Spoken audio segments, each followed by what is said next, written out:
Assalamualaikum warahmatullahi wabarakatuh. Sampurasun baraya tepang dangudi saring sim kuring hema ngenang beok.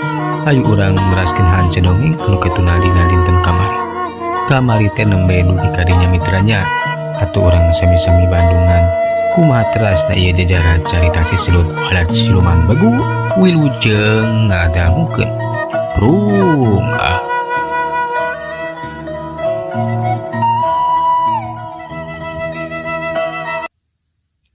Si Selud jeung Mang Sueb akhirna mah marulang bae ka lemburna. Saptepina ka lembur ku si Selud dicaritakeun we ka Pak Haji Bandi. Kitu deui ka maineung naon rupa kajadian di lembur Samboja. Kitu deui di lembur Sejana. Naon rupa nu geus kaalaman ku si Selud jeung Mang Sueb teh dipejer beaskeun ditek-tek nu kaliwat. Pak Haji ge memang hanjakaleun yen tujuh teh teu nepi ka kacangkalak tangtu be cenah bakal aya lembur sejen deui anu bakal jadi korban. Lah hanjakal cocok tewak mah teh si Yutul. Aduh aya si tuyul meureun geus moal aya lembur sejen anu jadi korban jang. Nya Pak Haji, tapi dah dalah di kumaha atuh eta si tujuh teh beut kaparangan bisa ngaloloskeun diri. Ari rek diudag terus mah atau diuber-uber terus kapanan atuh abi teh jalma gawe ninggalkeun pagawean di dieu Pak Haji. Oh nya jang nya. Oh gawe memang kepentingan pribadi, tapi eta ngudag atau nyangkalak tuyul oge mangrupakeun kepentingan umum anu lebih penting. Tah ku kituna Pak Haji ge ngarasakeun jang kumaha rasana kaleungitan kepalingan teh moal bina we lah anu jadi korban eta si tuyul teh ngarasa hanjelu duit geus dipaok jadi kumaha kitu Pak Haji teras kumaha. Oh ya jadi kieu lah. Ujang teh kudu bisa nepi ka nyangkalak eta si tuyul. Pak Haji mah miharep eta tuyul teh beunang katewak lah. Ngara aman. Terus kumaha atuh? Pagawean. Kapan uing teh digawe? Kumaha Pak Haji meureun kudu ditinggalkeun eta pagawean teh? Teu naon, teu jadi soal. Pokoknya mah maka jadi masalah jang lah. Keun we lah pagawean mah ada aya nu sejen nu bisa nyekel lah. Tah jang Selud mah leuwih hade njalankeun pancen we ieu mah ti Pak Haji. Sarua digawe pokona mah pikeun newak eta si tuyul. Hitung-hitung Pak Haji gawe kahadean we lah. Amal ibadah tutulung. Enya make cukal lantaran mah cukal lantaran si Ujang. Gitu pangintennya. Kumaha daek neruskeun deui newak tuyul. Ya atuh kumahanya ari teu digawe meureun. Teu digawe di kebon maksud teh uing moal menang gaji Pak Haji. Ulah salempang jang pokona mah gaji mah bakal ngalir. Tenang we. Ulah keung masalah bekal oke bakal bere ku Pak Haji sarilang ngudag-ngudag eta tuyul. Keun we bakal dibekalan lah. Malah si Sueb oge bakal diditah milu deui maturan yang Selud. Nah laras itu kan. Nah laras isim abdi dinas luar barengan deui jang Selud. Ari sia nya bener. Awas ya maneh Sueb. Kudu bener maturan jang Selud teh ulah ukur jadi ngembeng beratan wungkul keteh nyusahkeun. Kudu bisa ngabantu euy, kudu aya bantuna. Nya kentenan we atugan. Keur sim abdi mah kalintang bingahna.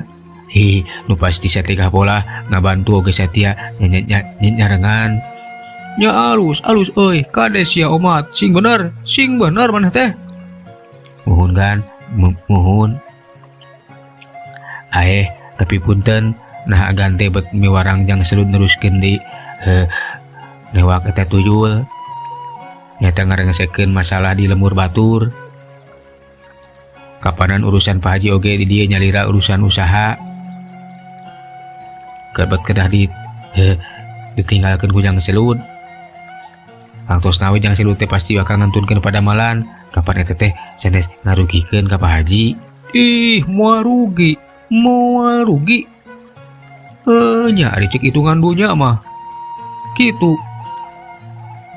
Tapi Pak Haji wah kiwari geus sadar sabab najan hirup rubak libuk loba harta banda ari teu manfaat mah percuma da moal dibawa pae.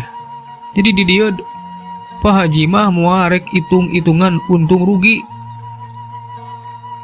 kan we nu digawe mah ya gantina anu nyelangan masalah waragat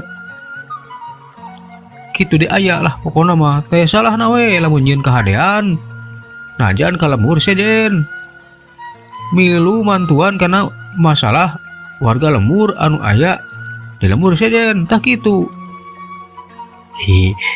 Mohon kan mohon sae kan kadewe ulah dibejakeun parentah Pak Haji yen maraneh teh keteh newak eta si tuyul bukan ulah kanyahoan kudu loba lah mung Pak Haji mung kanyahoan hayang ikhlas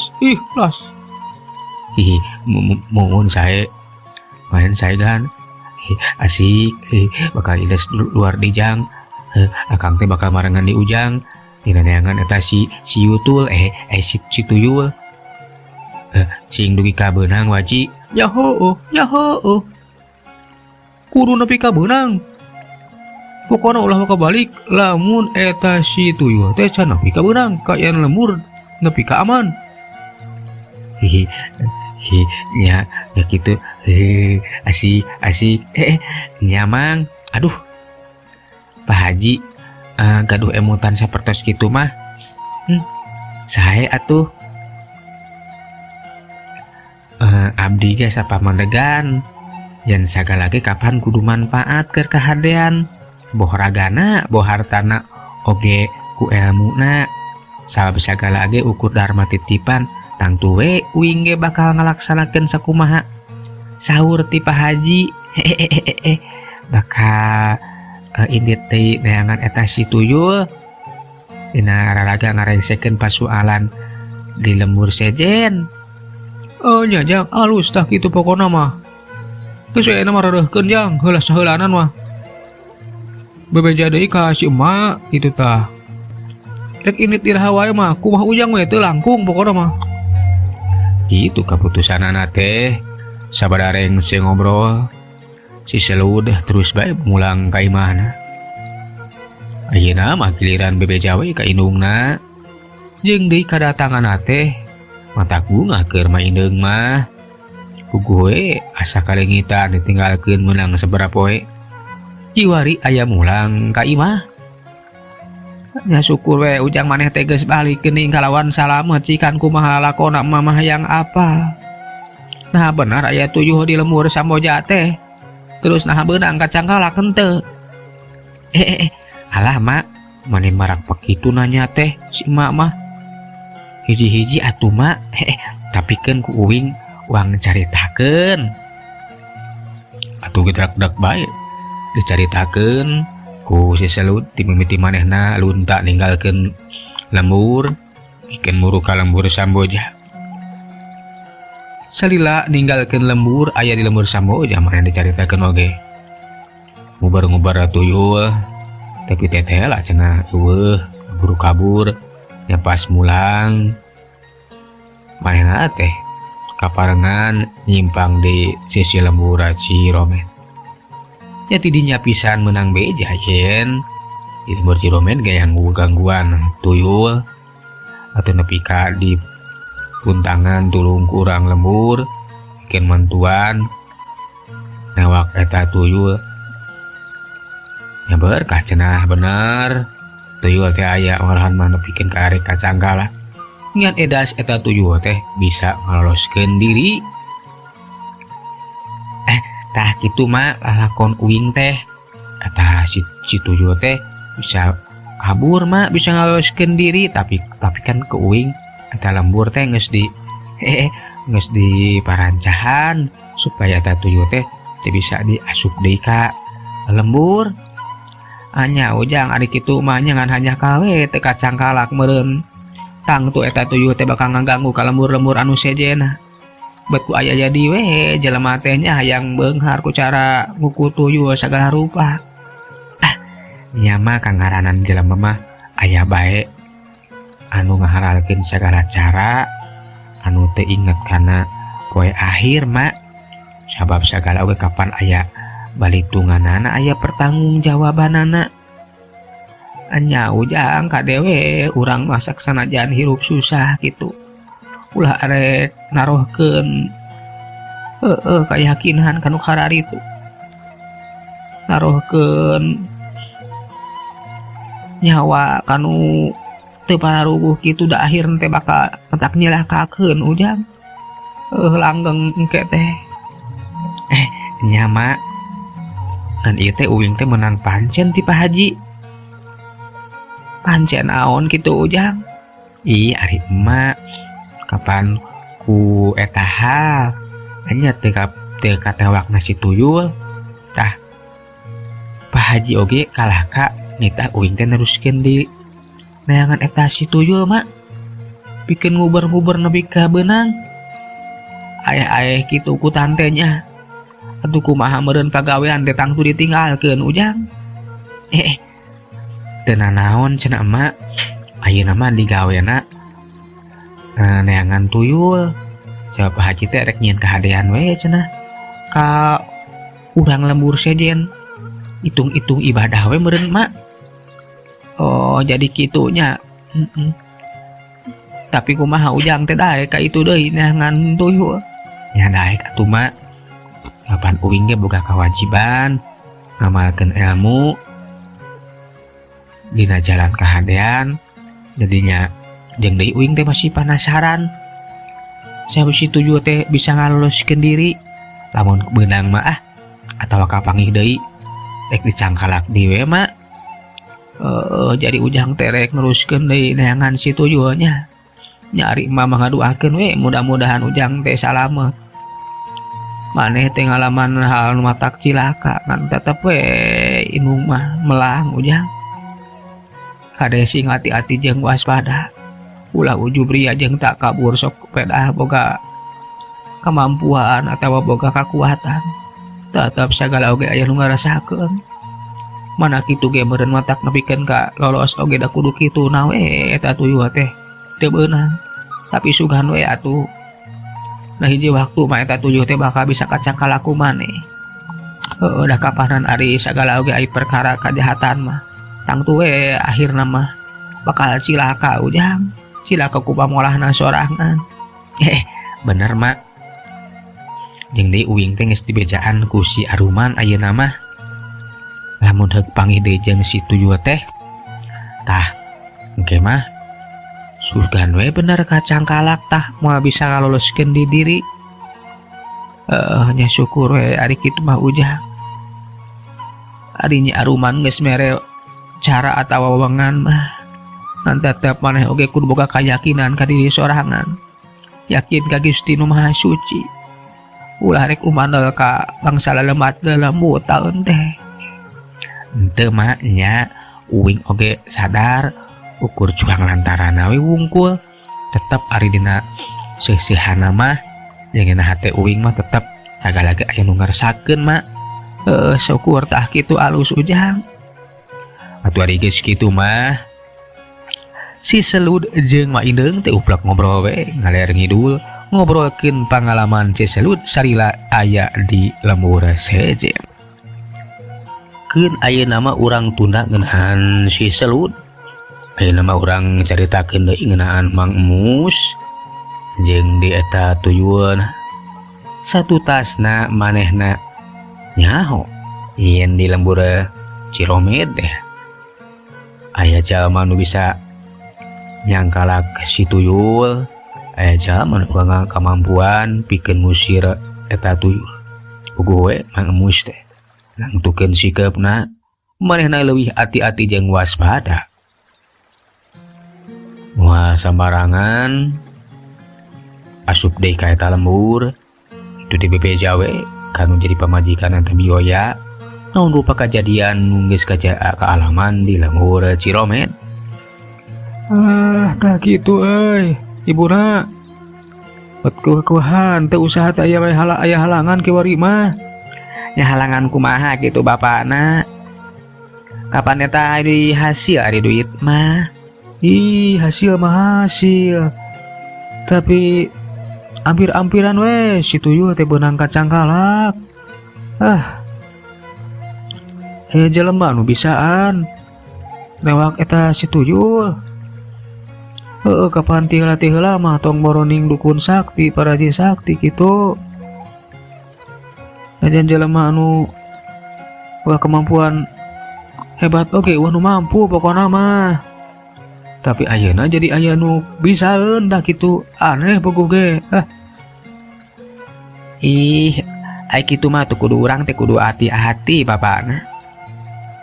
Lamun nepikeun ka si tuyul beunang kacang kalak teh tang teu usah urang teh bakal sahapat. Tang teu we meureunna cita-cita urang teh kaganggu. Kumaha tuh bapakna geus kieu meureun? Geus we atuh tiba ulah datang ka lembur eta we lembur naon eta teh? Lembur mah lembur Ciromed. Ulah datang ka lembur eta we ai bener aya jalma anu bisa mah kitu. Hanya lah. Tapi keun we lah. Kayak mah udah hati-hati lah. Jeung deui kudu ka lembur nu rada jauh jigana mah. Sebab bisi we sekitar lembur-lembur udah deket nama teluput tina perhatian atawa eta jalma nu bisa teh kitu. Anya kumaha we carana tuh bapakna? Nu penting mah salamet. Si tuyul teh teu beunang di kacang kalak. Nya lah nya. Dan keur sababaraha poe malah rek parewe heula. Ngarah. Iya ya. Ara nu curigaeun gitu tah. Jeung deui ngalah situasina nungguan heula aman. Nya kitu mah kumaha bapakna we ari ibu mah. Nu penting mah hasil. Mang Mus nangtukeun sikepna cenah meunang sababaraha poe mah manehna teh moal waka operasi deui. Atuh si tuyul ge atoheun manehna teh barang gawe anteng we nyusu ka indungna eta bioya. Alah, jadi gitu bapak. Jadi rek pare heula we nya bapak. Jang pare heula we da. Ningali dalam situasi lah. Yang bapak teh rek ngalang-alangan heula ka lembur. Ka lembur anu rada jauh ti dieu. Tah gitu ningali situasi aman henteu nah kitu tah jeung rek ngadendengekeun we ka ditu ka lembur. Ciromed teh aku bapak teh rek diteang deui penasaran saha jalmana kitu tah. Oh jadi gitu bapak. Nya atuh cug we aripan masaran mah teang ka lembur Ciromed eta jalma anu geus newak uyul teh. Nya lah jang. Atuh eta si Mang Mus teh harita manehna dina hiji waktu. Ini teh rek neang ka lembur Ciromed rek mastikeun cenah saha jalmana anu bisa ampir-ampir rek nyangkalak eta si tuyul.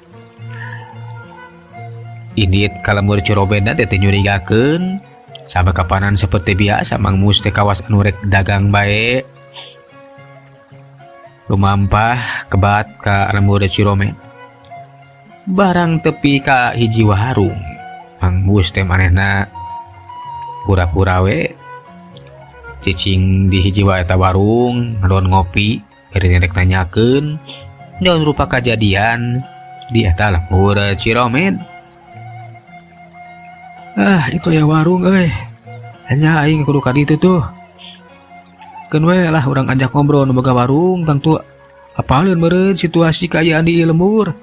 Jeung di nanyakeun jalma anu eta lah. anu kungsi nembak si tuyul.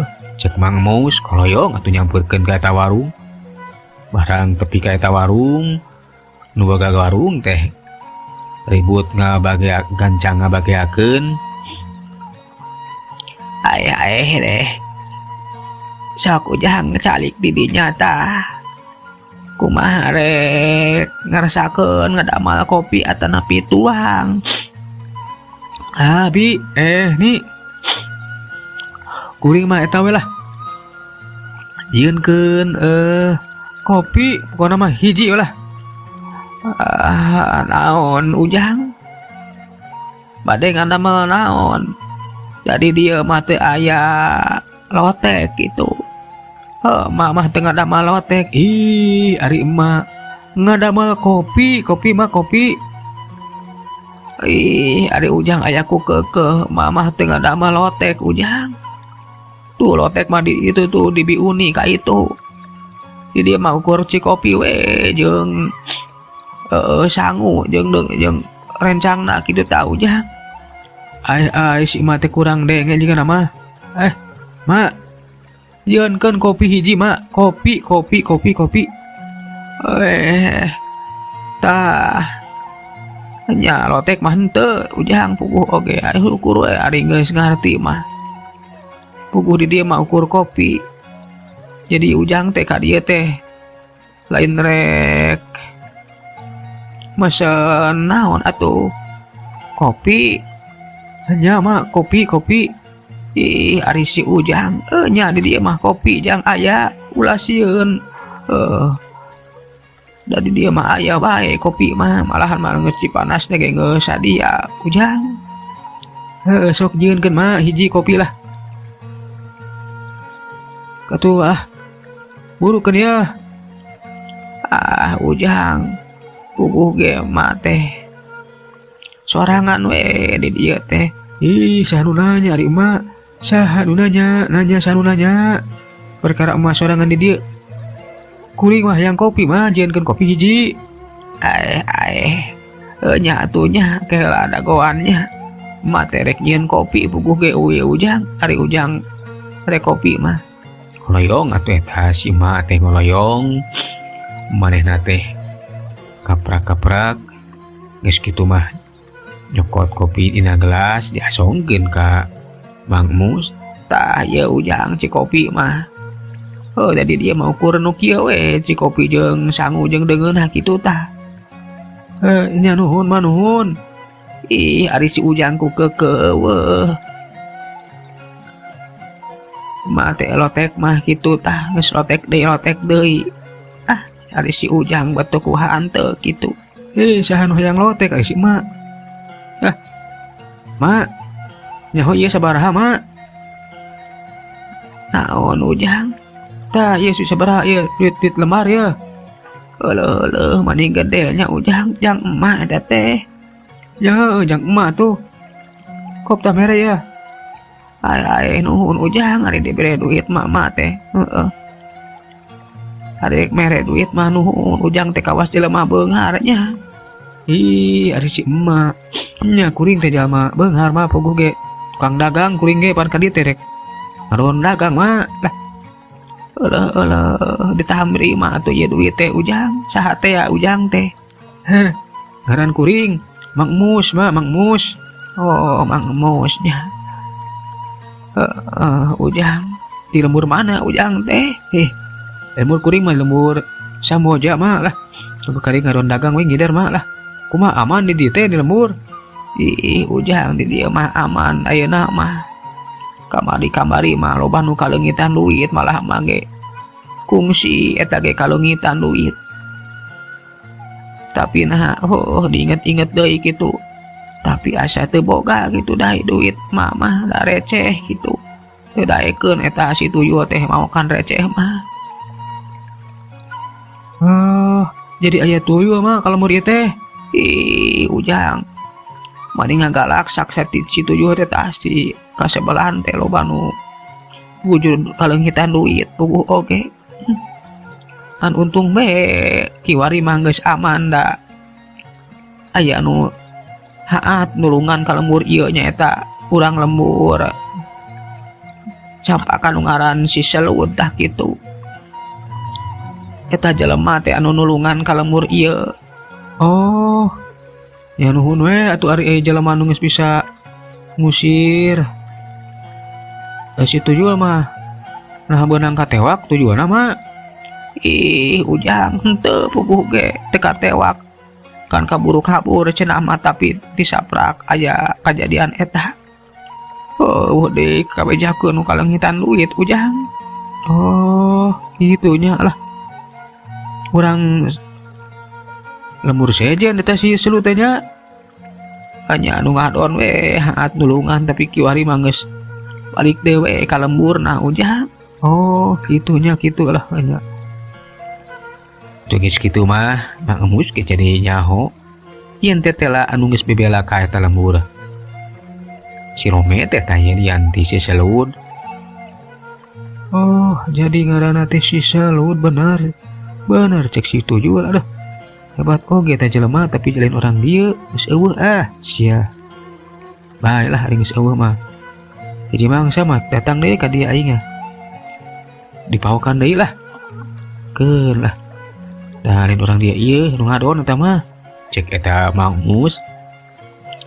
Atuh geus kitu mah manehna ngobrol we sakumaha biasa ngobrolkeun nu sejenna. Ari geus ngerasa cukup meunang informasi mah. Eta Mang Emus teh pamitan bae nek neruskeun deui cenah dagangna alasanna mah. Ya nuhun malah. Ya duit ya tambahan di kukuring ya. Nuhun. Aya ieu teh mani loba pisan ka mere duit teh. Aduh nya nuhun we ari mah hari dibere mah ujang. Nya malah. Kuring rek neruskeun di dagang mah.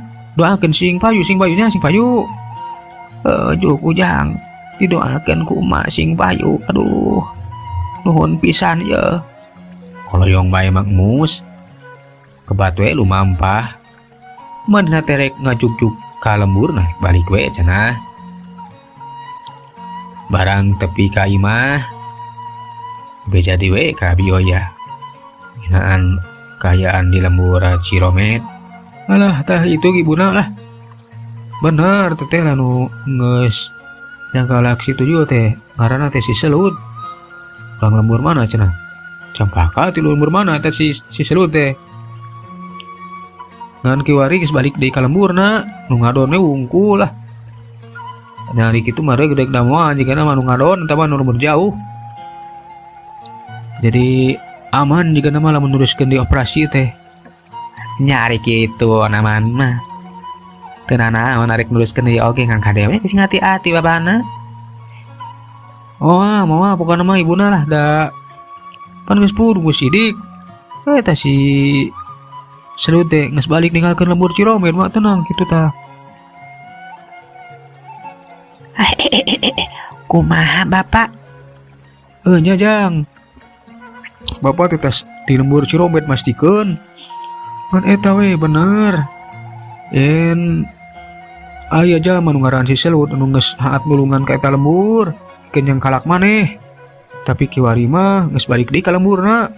Jadi aman lah ayeuna mah. Eta mah nu saliwat digana mah ngabelaane wungkul tutulung gitu tah. Nya ari kitu mah ayo we atuh. Urang operasi deui Bapak. Nya lah. Keun lah sukan urang ngamimitian deui operasi. Pokona mah lembur-lembur anu teu jauh ti lembur Ciromet, lembur-lembur sejenna urang papai we lah. Tak kitu Jang. Hayu siap Bapak. Nu penting mah asal wareg we nyusu kasih emak. Nya lah. Tah indungna susuan deui tuh. Ngarah waregeun. Sakitu geus eta tadi. Kakara leupas teh. Tinggal awak beki rengkung jeung bagang kieu. Da eta nyusuna atuh ampun pisan. Geus kabina-bina teuing. Wayahna we atuh. Nya kangaranan urang teh. Kapanan kudu ngajalankeun syarat teh ya. Urang kudu daek. Nyusuan eta si Tuyul. karena beki semangat we gawe halus tak kitu indungna. Enya bapana enya. Atuh eta Mang Mus cenah mah cenah dina isukan poe isukan rek ngajalankeun deui operasi. Heuleuh waktosna parang kapannya jagala urang tuna jajar cerita dugi ka dieu urang teraskeun dina seri salajengna tumang pamit. Assalamualaikum warahmatullahi wabarakatuh.